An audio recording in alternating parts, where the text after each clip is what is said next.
నమస్కారం, T9 సమాచార్కి స్వాగతం.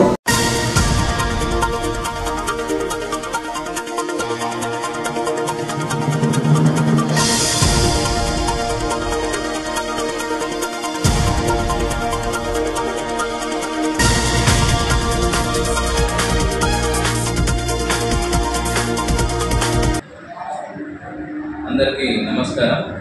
ఈ రోజులలో ప్రతి ఒక్కరు కూడా సెల్ ఫోన్ వాడడం జరుగుతుంది కాబట్టి, అలాగే సెల్ ఫోన్ ఎవరైనా మిస్ చేసుకున్న లాస్ అయినా కూడా వారు వెంటనే కన్సర్న్ పోలీస్ స్టేషన్కి వచ్చి వారితో పాటు ఆధార్ కార్డు, వారికి ఉన్నటువంటి బిల్లు కానీ, ఆధార్ IMEI నెంబర్ ఉన్నటువంటి ఏదైనా పేపర్ కానీ తీసుకొని వచ్చి పోలీస్ స్టేషన్లో దరఖాస్తు ఇచ్చినట్టయితే మేము దాన్ని CEIR పోర్టల్లో, సెంట్రల్ గవర్నమెంట్ ప్రవేశపెట్టినటువంటి CEIR పోర్టల్లో మేము అప్లోడ్ చేస్తాము.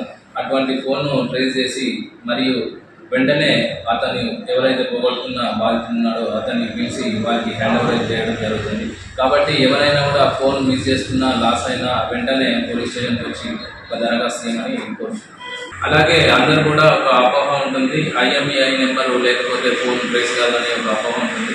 అట్లాంటి అపోహను తొలగించుకోండి. ఒక ఫోన్ నెంబర్ ఉన్నట్టయితే మేము CEIR పోర్టల్లో అప్లోడ్ చేస్తే ఆ మొబైల్ నెంబరు ఎన్ని IMEI నెంబర్లు ఎన్ని ఫోన్లలో వాడిందో కూడా తెలుస్తుంది. కాబట్టి మీరు ఒక ఫోన్ నెంబరు, ఒక ఆధార్ కార్డు పట్టుకొని వచ్చినట్టయితే మేము దాన్ని అప్లోడ్ చేసి మేము ట్రేస్ చేయడానికి అవకాశం